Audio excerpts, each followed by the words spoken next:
Allow করছে না, কি ভোটার কার্ড অ্যালাউ করছে না। ভোটার কার্ড সেটা আপনারও ভোটার কার্ড অ্যালাউ করবে না, আপনার বাবারও ভোটার কার্ড কিন্তু অ্যালাউ করবে না।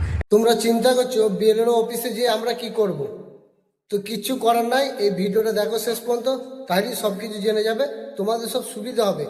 যারা যাওনি তাদের জন্য এই ভিডিওটা একদম স্কিপ করবে না, শেষ পর্যন্ত দেখার চেষ্টা করবে। ঠিক আছে, দেখেন প্রধানত দেখবেন ঘরে ঢুকে দেখবেন আপনাকে 3টে অফিসারের মুখ দেখতে হবে। ঠিক আছে, 3টে অফিসার থাকবে। একজন হচ্ছে মাইক্রো অবজারভার, সেটা সেন্ট্রাল গভর্নমেন্ট থেকে এসছে। আরেকজন হচ্ছে এইআরও, সেটা স্টেট গভর্নমেন্টের এমপ্লয়ি। এবং থাকবে বিএলও, মানে টিচার, একজন টিচার যে আপনার ভিতরে বিএলও, সে কিন্তু ওখানে উপস্থিত থাকবে।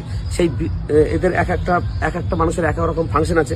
সেটা হচ্ছে যে এইআরও যে আছে ম্যাডাম বা স্যার, যে এইআরও থাকবেন, সে কিন্তু সমস্ত ডকুমেন্টসগুলো আপনার চেক করবে। যে ডকুমেন্টসগুলো দিয়ে আপনি এসআইআর ফর্মটা ফিল আপ করেছিলেন, সমস্ত ডকুমেন্টস আপনার চেক করে নেওয়ার পর বিএলওর কাছে যাবে।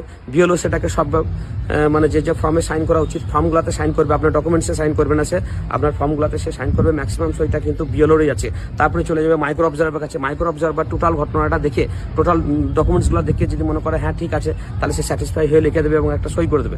সই করার পর সে, তার কাছে একটা নোট আছে, তার কাছে একটা ডায়েরি আছে, সে নোট করছে সমস্ত ঘটনাগুলো। আপনার ঘটনাটা কি, আপনার পরের যে ক্যান্ডিডেট আছে তার ঘটনাটা কি, সমস্ত কিছু সে নোট করছে।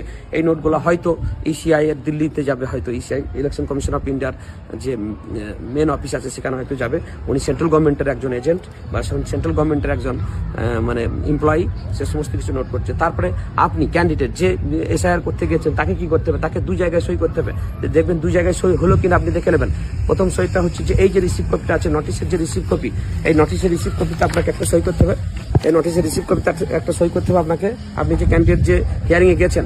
আর একটা সই করতে হবে যে অ্যাটেন্ডেন্স সিট দেবে একটা, ঠিক আছে, যে আপনি উপস্থিত হয়েছেন তার যে অ্যাটেন্ডেন্স সিট দেবে, সেই অ্যাটেন্ডেন্স সিটেও কিন্তু আপনাকে সাইন করতে হবে। তাহলে 2 জায়গায় আপনার সাইন। আর যেটা মজার ব্যাপার সেটা হচ্ছে যে কি কি ডকুমেন্টস ওখানে মানছে না। এটা একটা অভিজ্ঞতা অর্জন করলাম। আমরা যা জানতাম তার থেকে দেখছি এখন অনেকটা পরিবর্তন করেছে ইসিআই। সেটা হচ্ছে যে মাধ্যমিকের অ্যাডমিট, খুব গুরুত্বপূর্ণ একটা সার্টিফিকেট মাধ্যমিকের অ্যাডমিট, সেই মাধ্যমিকের অ্যাডমিটকে অ্যালাউ করছে না।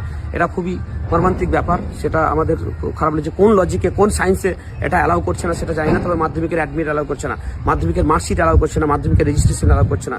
ঠিক এইচএসেরও ক্ষেত্রে একই, কিন্তু যেটা অ্যালাউ করছে সেটা হচ্ছে মাধ্যমিকের সার্টিফিকেট। সার্টিফিকেট বলতে বোর্ড সার্টিফিকেট। ঠিক এই জিনিসটা দেখলেন, বোর্ড সার্টিফিকেট বলতে কি বোঝায়, বোর্ড সার্টিফিকেট এইটা ভালো করে দেখে নেবেন। এই জিনিসটা কিন্তু অ্যালাউ করছে মাধ্যমিক, এইচএসএ বা ইউনিভার্সিটির। ঠিক আছে, বোর্ড সার্টিফিকেট অ্যালাউ করছে।